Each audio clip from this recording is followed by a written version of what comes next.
दादा चूहड़मल फूहड़मल अपने भक्तों के साथ एक बूढ़ी अमीर महिला को लूटने के लिए एक ट्राली एक ट्रैक्टर के पीछे बांध कर ले गए। उस महिला का सब मूल्यवान सामान ट्राली में डाला तो महिला ने शोर मचाना शुरू किया। दादा ने उस महिला को भी उठाकर ट्राली में बिठा दिया। महिला चिल्लाने लगी कि मैं तो लुट गई, कि मैं तो मर गई। तब दादा और उसके भक्त हारमोनियम तबले वगैरह के साथ कहने लगे कि बुढ़िया सच कहती है, कि बुढ़िया सच कहती। रास्ते भर वह रोती रही, चिल्लाती रही कि मैं तो लुट गई, कि मैं तो मर गई। और दादा और उसके भक्त ताल में गाते रहे कि बुढ़िया सच कहती। रास्ते में खड़े हुए लोग हंसते, पुलिस वाले हंसते और कहते कि भाई बुढ़िया सच कहती। अरे दुनिया में सभी लुट रहे। बुढ़िया और जोर जोर से चिल्लाती कि बचाओ मैं लुट गई। मगर दादा का भजन और भक्तों की धुन, सभी लोग कहते कि वाह क्या कीर्तन मंडली। इसको कहते हैं धार्मिक डांका। मुल्ला नसरुद्दीन एक दिन रात ज्यादा पी के आ गया।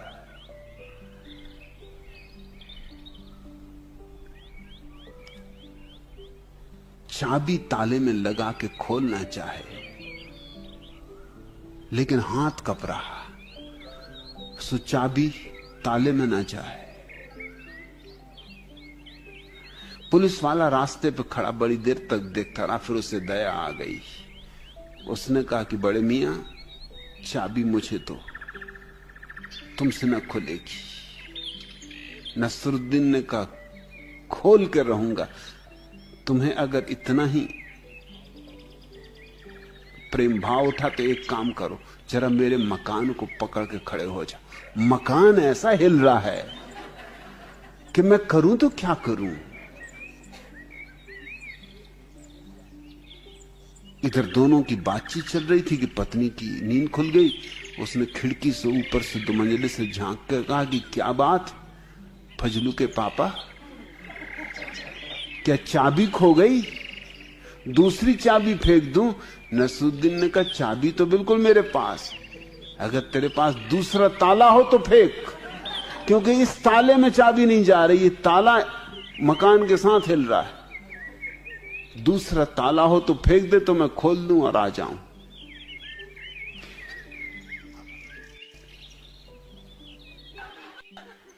अपनी पत्नी के हाथ में क्रिकेट का बल्ला देखकर मुल्ला नसरुद्दीन ने पूछा क्या तुम छक्के लगा सकती हो?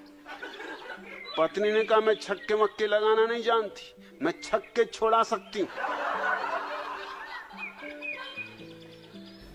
नेता ही नेता है। मैंने सुना कि मुल्ला नसरुद्दीन बाजार में खड़ा था अपने गधे को लिए और लोगों से कह रहा था इस गधे में ये खूबी है, ये पक्का जी हजूर गधा है, ये नहीं कहना तो जानता ही नहीं, तुम जो भी कहो एकदम सिर हिला के कहता है कि जी हां।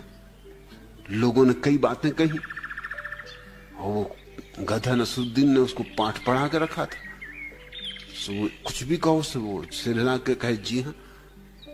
चंदूलाल मारवाड़ी खड़े थे वहां, हर बात में जी हां कह रहा है। नसरुद्दीन से कहा अगर इसको ना कहलवा दूं तो नसरुद्दीन ने कहा अगर तू ना कहलवा दे तो 100 रुपए निकाल के बताया कि 100 रुपए दूंगा। चंदूलाल उसके पास गया और गधे के कान में बोला बेटा शादी करोगे?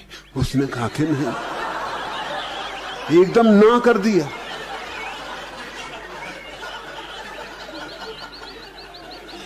नसरुद्दीन भी हैरान हुआ। उसने कहा तेरी तरकीब क्या है भाई? अरे उसने कहा मैं भी अनुभवी आदमी, 2 शादी कर चुका हूं, ये मेरी हालत जानता है। तेरा गधा मेरे घर के सामने तो रहता है, मुझ पर जो बीत रही है वो ये रोज देखता है। एक पत्नी ऊपर रहती, एक पत्नी नीचे रहती, और अक्सर मेरी हालत रहती कि एक टांग मेरी ऊपर मकान पर खिंच रही, एक टांग नीचे खिंच रही। गधा हंसता है, इसको मैंने कई दफा सामने खड़े देखा, ये वहां खड़ा देखता रहता है। अच्छे फंसे चंदूलाल। तो मैं जानता था कि इसमें बिल्कुल ना कर देगा कि बेटा शादी करोगे, कि नहीं करते, और कहो तो इसको भी और ना कहलवा सकता हूं, मुझे कई तरकीबें मालूम है। कहा दोबारा ना कहलवा, 100 रुपए और ले। उसने उससे कान में कहा कि बेटा चुनाव लड़ोगे? उसने कहा कि नहीं। अब तूने क्या कहा? उसने कहा कि चुनाव।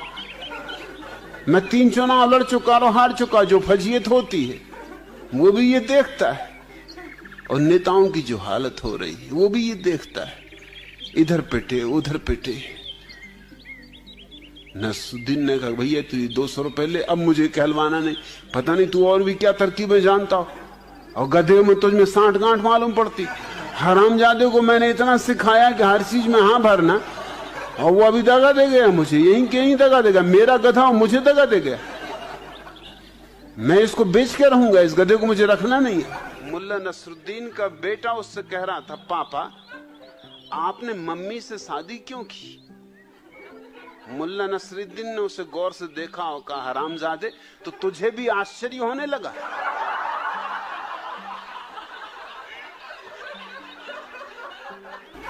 चंदूलाल गए थे तलाक देने। पत्नी एकदम उनको पकड़ के ले गई अंदर।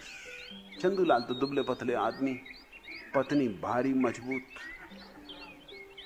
अंदर ले गई एकदम, और वकील से कहा कि हमें तलाक चाहिए।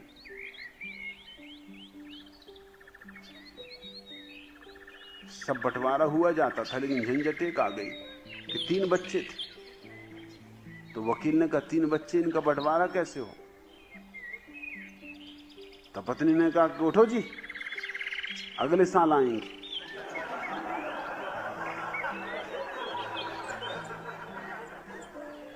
जब 4 बच्चे हो जाएंगे तब बंटवारा कर लेंगे। वकील भी चौंका। उसने कहा तरकीब तो बड़ी गजब की निकाली, मगर ये बच्चा किस तरह का होगा जो कि तलाक के लिए पैदा किया जा रहा है? ये बच्चा किस तरह का होगा? पत्नी ने कहा तुम बात में फिजूल की मत करो, तुम्हें अपने कानून से मतलब, मुझे अपनी जिंदगी से मतलब। इस चंदूलाल का भरोसा ही किसको है? इसके भरोसे बैठती तो 3 भी नहीं होते।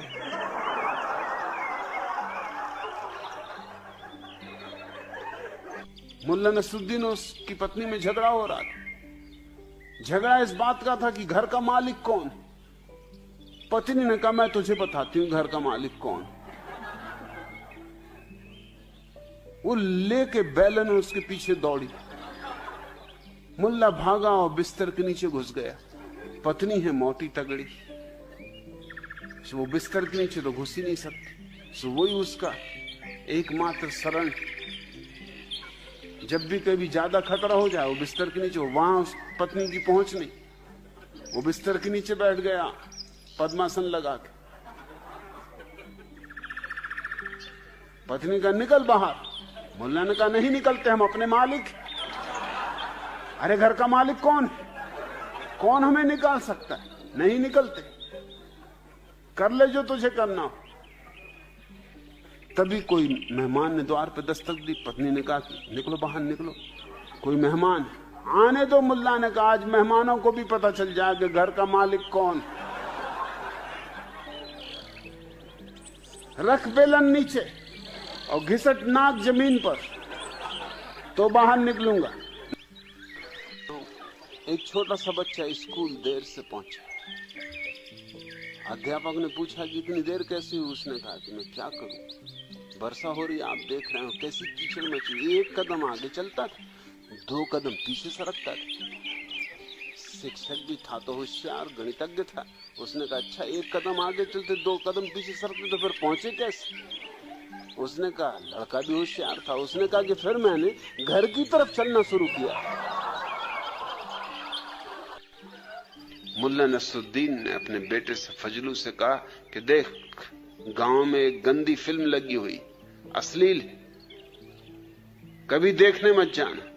ऐसी गंदे स्थान पर कभी जाना ही मत, जाएगा तो बहुत पछताएगा। फिर फजलू मुझसे कह रहा था कि मैं गया और बहुत पछताया, पिताजी ने ठीक कहा था। ये बहुत पछताएगा। मैंने कहा हुआ क्या? उसने कहा हुआ ये कि पिताजी ने जो कहा था सब ठीक निकला। उन्होंने दो बातें कही थी, एक तो ऐसी चीजें देखने मिलेंगी जो नहीं देखनी चाहिए, और दूसरा कि बहुत पछताएगा। दोनों बातें हुई। उनका फिर भी मैं समझूं कि क्या क्या हुआ। उन्होंने कहा पहली बात तो ये हुई कि पिताजी वहां देखने को मिले। उन्होंने कहा था कि ऐसी चीजें देखने मिलेंगी जो नहीं देखनी चाहिए, और दूसरा मुझे देखते ही उन्होंने पिटाई की कि तू यहां क्यों आया। सो बहुत पछताया भी। हालांकि पिटते हुए मैंने इतना जरूर पिताजी से पूछा कि आप क्यों यहां आए, तो उन्होंने कहा मैं तुझे देखने आया कि कहीं फजलू गया तो नहीं है। क्या क्या मजे दुनिया में चलते हैं। कलकत्ते में ठहरता था सोहनलाल दुगड़ के घर पर। वो कलकत्ता के एक बड़े करोड़पति थे। जब मैं उनके घर पहुंचा, वो मुझे लेने आए, तो उन्होंने पूछा कि आपके साथ कौन है? मैंने कहा ये मौनी बाबा। मौनी बाबा, इनकी क्या खूबी? मैंने कहा ये 30 साल से मौन। वो एकदम उनके पैरों पर गिरे। वो बेचारे सज्जन जो दुकानदारी करते थे, कपड़ा बेचते थे, और कपड़ा भी कुछ खास नहीं, कटफीस की एक छोटी सी दुकान थी। सोहनलाल दुगड़ जैसा करोड़पति उनके पैरों पर गिरे। सख्चाए भी। मैंने उनको इशारा किया कि सख्शाना मत। अब जब मौनी बाबा बन गए तो अब डरना मत, अभी तो बहुत कुछ होगा, ये तो शुरुआत। जब सोहनलाल दुगड़ तुम्हारे पैर में गिरेंगे तभी तुम कलकत्ते के सब मारवाड़ियों को गिरते देखोगे। तुम घबराते क्या? तुम रुको जरा। वो तो इतने घबरा गए कि वो मुझे हाथ से धक्का मारेंगे। भैया ये बात ठीक नहीं।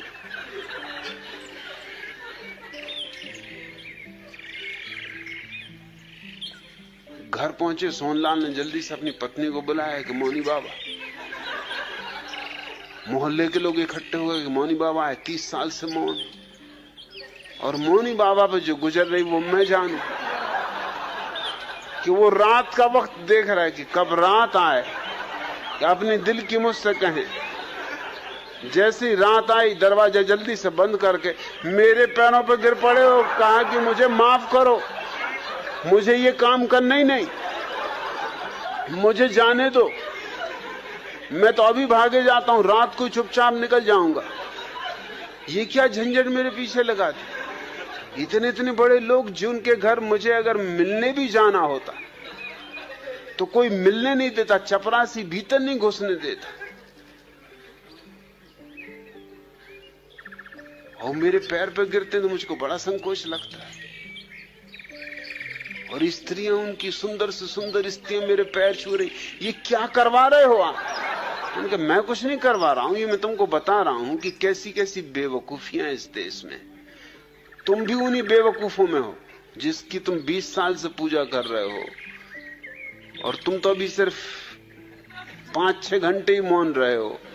ये चमत्कार, अभी तुम 3 दिन रुको तो अभी तुम देखना इलाज शुरू हो जाएंगे, बीमारियां ठीक होने लगेंगी। अरे उन्होंने आप क्या कह रहे हैं? मुझ में कोई चमत्कार नहीं, कोई शक्ति नहीं। तुम, मैंने कहा फिक्र ही मत करो, सब आ जाएगा। मौन भर रहो और दिन भर रहो मौन, मगर दिन में बोलना मत, और मुझको धक्के वगैरह ही मत मानना, क्योंकि लोगों को शक पैदा हो जाएगा कि बात क्या है। तुम तो अपने आंखें बंद कर लिया, अगर बिल्कुल सहने के बाहर हो जाए, आंख बंद कर लिया, अपने भीतर ही भीतर नमोकार मंत्र पढ़ने लगे, होने तो जो हो रहा। 3 दिन में तुमकी टुंडी पिट गई, अखबारों में फोटो आ गए। रात को मुझे फोटो दिखाएं कि क्या करवा रहे हो। अगर मेरे घर पता चल गया, अगर मेरी पत्नी बच्चों को पता चल गया, तुम तो मेरा घर लौटना तंग बंद कर दोगे। ये अखबार अगर वहां पहुंच गए तो मेरी मुसीबत हो जाएगी। और फिर मेरी दुकान की भी तो सोचो। और इधर मैं कटफीस खरीदने आया हूं, तुम नाहक रास्ते में मिल गए। अब मैं कटफीस कहां खरीदूंगा? ये कलकत्ते का बाजार तो खत्म, क्योंकि जिनके यहां से मैं कटफीस खरीदता था वो लोग भी मेरे पैर छू रहे हैं, और कई तो मुझे गौर से देखते भी हैं कि शक्ल कुछ पहचानी मालूम होती। एक दो आदमियों ने प्रश्न भी किया कि 30 साल से मौन है, इस शक्ल कुछ पहचानी मालूम होती। मैंने कहा देखा होगा किसी पिछले जन्म में। अरे जन्म जन्म का नाता है। उन्होंने कहा ये बात ठीक, ये कोई साधारण साधक है जो जन्मों से साधना कर रहे हैं, कई बार तुम मिले होगे पिछले जन्मों में, इसलिए शक्ल पहचानी लगती। कहा लगती तो पहचानी सी शक्ल, मतलब कहीं देखा है, और ऐसा भी नहीं लगता कि पिछले जन्म में देखा, इसी जन्म में देखा है। मैंने कहा ये बड़े पहुंचे हुए पुरुष हैं, एक ही साथ कई नगरों में एक साथ प्रकट हो जाते। वो मुझे हुद्दे मारे कि मत ऐसी बातें कहो।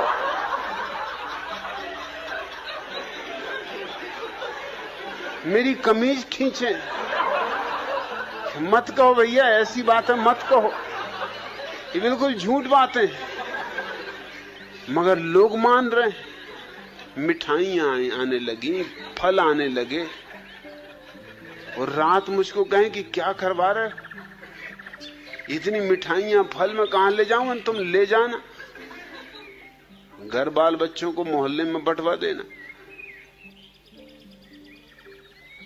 स्टेशन पर जब उनको लोग छोड़ने आए, कटफीस तो वो खरीद ही नहीं पाए, क्योंकि अब कहां कटफीस खरीदे? कोई देख ले कटफीस खरीदता कि मौनी बाबा कटफीस खरीद रहे हैं। रास्ते भर मुझ पर नाराज रहे कि और सब तो ठीक, मगर कलकत्ते का बाजार खराब करवा दिया। अब मैं कलकत्ता कभी न जा सकूंगा। मैंने उसका तुम घबराओ मत, तुम एक काम करो, दाढ़ी बढ़ा लो, अगली बार जब कलकत्ता जाओ दाढ़ी मूछ बढ़ा के चले जाना। हाँ, उन्होंने कहा ये बात जस्ती। मैंने कहा फिर वो लोग कहेंगे कि देखा है कहीं, तो कहना अरे देखना वगैरह तो चलता रहता है, कई लोगों की शक्लें एक जैसी होती, और ना हो तो मैं साथ आ जाऊं। उन्होंने कहा नहीं, आपके तो साथ आने की कोई जरूरत ही नहीं, आपके साथ तो मैं कभी कहीं जाऊंगा नहीं। अगर ट्रेन में मुझे पता भी चल गया कि आप सफर कर रहे हो तो उस ट्रेन से उतर जाऊंगा। और मेरे पैर पकड़ के कहने लगे इतना कृपा करो कि ट्रेन में किसी को खबर ना हो। मतलब ये ट्रेन के लोग तो जबलपुर भी जाएंगे मेरे साथ ही, अगर वहां तक खबर पहुंच गई तो सब चौपट समझो।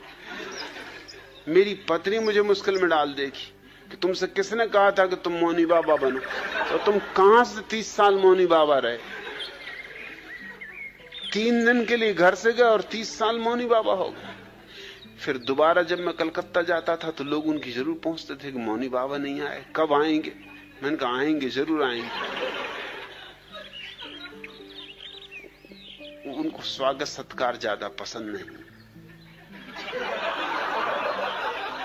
वो बहुत नाराज हो गए कलकत्ते से, इतना हूम धड़ाक उनको बिल्कुल पसंद नहीं। वो सीधे साधे आदमी, मौन एकांतवास करते।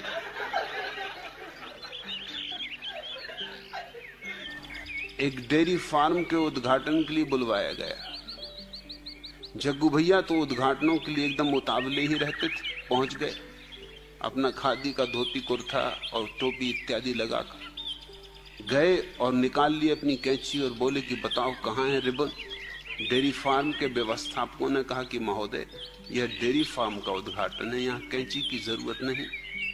इसका उद्घाटन इस तरह होगा, यह जो बछड़ा यहाँ बंधा है इससे आप इसके खूंटे से खोलेंगे और यह अपनी माँ की ओर जाएगा।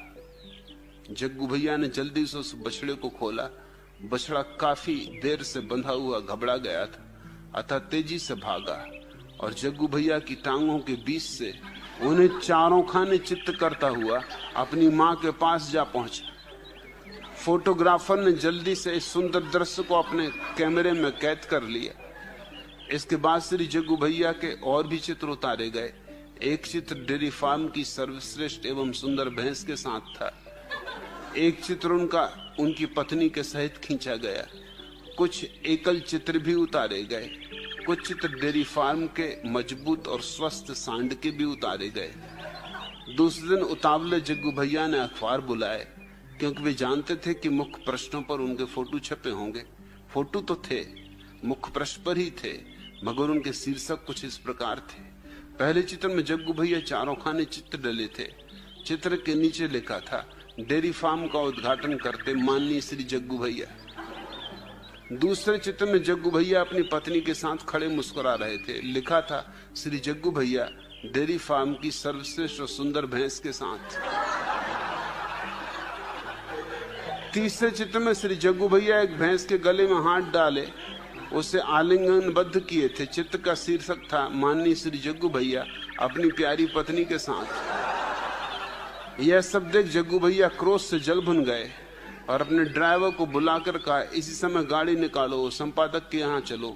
यह क्या बेहूदगी है? ड्राइवर बोला, जनाब वह तो कुछ भी नहीं, जरा ये समाचार पत्र और देखिए। यह कहते हुए उसने अपने जेब से दूसरा अखबार निकालकर उनके सामने रख दिया। उसके मुख पृष्ठ पर ही जग्गू भैया के चित्र खींचे निपोरे छपे हुए थे। शीर्षक था, हमारे डेयरी फार्म का मशहूर सांड। पास ही एक चित्र था जिसमें एक काला भुजंग सांड खड़ा था। उसके नीचे शीर्षक था, माननीय श्री जग्गू भैया।